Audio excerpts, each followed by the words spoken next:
اعوذ باللہ السمیع العلیم من الشیطان الرجیم بسم اللہ الرحمن الرحیم اللہم صلی علی محمد وعلی آل محمد رب اشرح لی صدری ویسر لی امری واحلل عقدۃ من لسانی یفقہوا قولی۔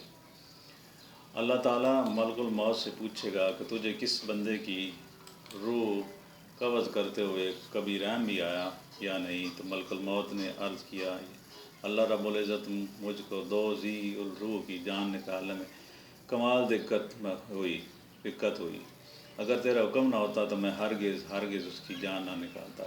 مجھے بڑا ہی صدمہ ہوا اور افسوس ہوا، میں نے تیرے حکم کی تکمیل ضرور کی مگر نہایت ہی دکھ کے ساتھ۔ اور وہ دو، ایک ماں اور ایک بیٹا تھا۔ واقعہ کچھ اس طرح ہے کہ ایک جہاز غرق ہو گیا تھا۔ ایک عورت جس کے پیدا ہونے والا بچہ تھا جہاز ڈوبنے کے خوف اور طوفان کی دہشت سے بے ہوش ہو چکی تھی اور جہاز کے ٹوٹے ہوئے ایک تختے پر پڑی ہوئی تھی۔ تختہ دریا میں بہہ رہا تھا، ماں اور بیٹا اس پر سوار تھے۔ اے مولا کریم، اچانک تیرا حکم ہوا کہ اس عورت کی روح قبض کر لو۔ حکم کی تکمیل پلک جھپکنے سے پہلے ہوئی اور وہ بچہ بے سر و سامانی کی حالت میں اکیلا ہی تختے پر پڑا رہا اور وہ تختہ کئی دنوں بعد کنارے پر آ لگا۔ میرے لیے پریشان کن بات یہ تھی کہ ماں مر چکی ہے، اب بچے کا کیا حشر ہوگا؟ بچہ ایک ٹوٹے ہوئے تخت پر سوار ہے اور تخت ہر آن پانی کی لہروں میں تھپڑ کھا رہا ہے جو کسی بھی وقت کسی کی لہر کی زد میں آ کر الٹ سکتا ہے۔ بچے کے لیے نہ خوراک کا انتظام ہے، نہ کسی نگران کا بندوبست ہے۔ دریا کے کنارے دھوبی کپڑے دھو رہے تھے۔ اچانک کسی کی نظر اس بچے پر پڑی تو تختے کو کھینچ کر لایا اور بڑے حیران ہوئے کہ ماں مر چکی ہے، بچہ بے یار و مددگار تختے پر زندہ سلامت موجود ہے۔ وہ لوگ اس بچے کو اپنے سردار کے پاس لے گئے۔ سردار بیچارہ بے اولاد تھا۔ سردار خوبصورت بچہ دیکھ کر اس پر اس کا دل آ گیا اور سردار نے بچے کو اپنی نگرانی میں لے لیا اور اپنا بیٹا بنا لیا۔ یہ بچہ 8-9 سال کی عمر کا تھا۔ ایک روز گاؤں کے باہر بچوں کے ساتھ کھیل رہا تھا۔ اچانک ہی شور اٹھا کہ بادشاہ کی سواری آ رہی ہے۔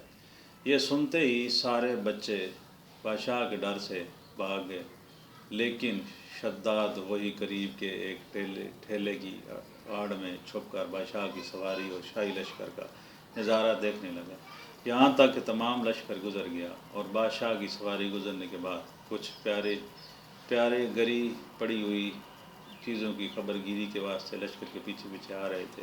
ان پیادوں میں ایک پیادے نے راستے میں ایک پوٹلی پڑی ہوئی پائی اور جب پوٹلی کو کھول کر دیکھا تو اس میں ایک سرمے دانی تھی۔ وہ پیادہ اپنے ساتھیوں سے بولا، میں نے سرما پایا، اگر تمہاری اجازت ہو تو میں اپنی آنکھوں میں لگا لوں، کیونکہ میری بینائی بھی کچھ کمزور ہو گئی ہے، شاید اس سے کچھ فائدہ ہو جائے۔ اس کے ساتھیوں نے جواب دیا، اول تو راستے میں پڑی ہوئی چیز اٹھانا ہی نہیں چاہیے، خیر اب تو نے اٹھا لیا تو بغیر آزمائے ہوئے آنکھوں میں ہرگز مت لگانا، فائدے کے بجائے نقصان نہ ہو جائے، پہلے کسی اور کی آنکھ میں لگا کر دیکھ۔ یہ سن کر پیادہ نے ادھر ادھر دیکھا تو اسے شداد ایک ٹیلی کی اوٹ میں کھڑا ہوا نظر آیا۔ پیادے نے اسے بڑے پیار سے بلایا اور کہا، آج بیٹا ہم تیری آنکھوں میں سرما لگا دیں گے تاکہ تیری آنکھیں اچھی لگیں۔ شداد نے پیادے سے سرما دانی لی اور سلائی لے کر اپنی آنکھوں میں سرما لگا لیا۔ سرما لگاتے ہی شداد کے 14 طبق روشن ہو گیا اور اسے زمین کے اندر چھپے ہوئے تمام خزانے بالکل اسی طرح سے نظر آنے لگے جیسے صاف پانی میں چیزیں نظر آتی ہیں۔ شداد حد سے زیادہ چلاک تھا تو لہٰذا وہ اپنی چلاکی اور عقل مندی سے چلایا، اے خانہ خراب ظالموں، تم نے میری آنکھیں پھوڑ دی، ہائے میں اندھا ہو گیا، یہ تو میری آنکھ میں کچھ ایسا زہر لگوا دیا، ہائے میں اب بادشاہ کے پاس جا کر فریاد کروں گا اور تم کو سزا دلواؤں گا۔ پیادوں نے جو یہ سنا تو وہ مارے خوف کے سرما وہیں چھوڑ کر گرتے پڑتے اپنی جان بچاتے بھاگتے کھڑے ہوئے۔ شداد اپنی چلاکی اور پیادوں کی بزدلی پر خون اجزا اور سرما دانی لے کر اپنے گھر آ گیا اور اپنے باپ سے سارا واقعہ بیان کر دیا۔ اپنے باپ بیٹے کی ہوشیاری سے سردار بہت خوش ہوا اور بولا رات کو جب سارے لوگ سو جائیں گے ہم اپنے بھروسے کے مزدوروں کے ساتھ پھاوڑے وغیرہ لے کر چلے جائیں گے اور جہاں بھی تجھ کو خزانہ نظر آئے گا ہم وہاں سے کھود کر نکال لیں گے۔ آپ گدھوں اور خچروں اپنے گدھوں اور خچروں پر لاد کر خزانہ لے آئیں گے۔ اس طرح شداد نے بہت سا مال اور دولت اور جواہر اکٹھے کر لیے۔ زمین کے تمام خزانوں اس کی نظروں میں تھے۔ اس نے آہستہ آہستہ بہت سے آدمی اپنے ساتھ ملا لیے۔ اس کے بعد تمام سرداروں کو ادھر ادھر کر دیا اور خود سردار بن گیا۔ آخر نوبت یہاں تک پہنچی کہ اس نے بادشاہ کے ساتھ بھی ٹکر لے لی اور اسے مغلوب کر کے خود بادشاہ بن گیا۔ اس بچے کا نام شداد تھا اور یہ وہی بچہ تھا جس کی ماں تختے پر ہی مر گئی تھی اور یہ اکیلا دریا کی لہروں کے ساتھ بہہ رہا تھا۔ کہتے ہیں کہ جب یہ برسر اقتدار آیا تو اس نے حکم دیا کہ ایک ایسا کمال درجے کا شہر آباد کیا جائے جس کی ایک اینٹ سونے کی ہو اور دوسری چاندی کی ہو۔ اس میں ایک عالی شان باغ ہو جس میں دنیا کی ہر چیز میسر ہو۔ جب وہ شہر ہر لحاظ سے مکمل ہو گیا تو شداد نے ارادہ کیا کہ جا کر اس شہر کا نظارہ کیا جائے۔ چنانچہ وہ شہر کو دیکھنے نکلا۔ ابھی وہ دروازے تک ہی پہنچا تھا کہ ملک الموت کا حکم ہوا اور اس نے اس سے وہیں اس کی روح قبض کر لی۔ اتنا موقع بھی نہ دیا کہ وہ اپنے بے مثال باغ کو ایک نظر دیکھ سکتا۔ ملک الموت نے کہا کہ اے مولا کریم، اس شخص کی روح قبض کرتے ہوئے مجھے نہایت ہی صدمہ پہنچا۔ وہ شخص ہر چیز کو تیار کر کے اسے دیکھ بھی نہ سکا۔ حق تعالیٰ نے فرمایا یہ وہی بچہ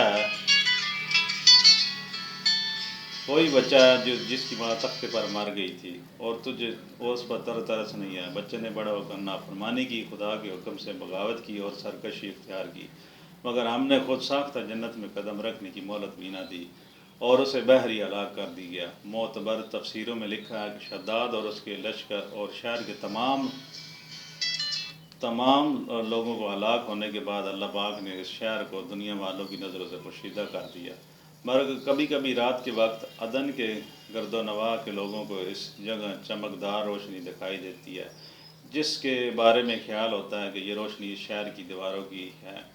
سیدنا امیر معاویہ کے زمانے میں ایک صحابی کا اونٹ گم ہو گیا تھا۔ وہ اونٹ کی تلاش میں کہیں اس علاقے میں جا نکلا تو حق تعالیٰ نے اسے وہ سب کچھ دکھلا دیا۔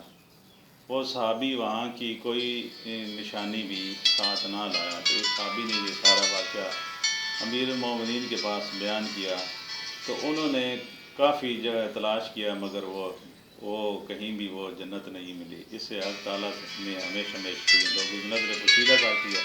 ناظرین، یہ تھی آج کی ویڈیو۔ مجھے اگلی ویڈیو تک اجازت دیجیے۔ خدا حافظ۔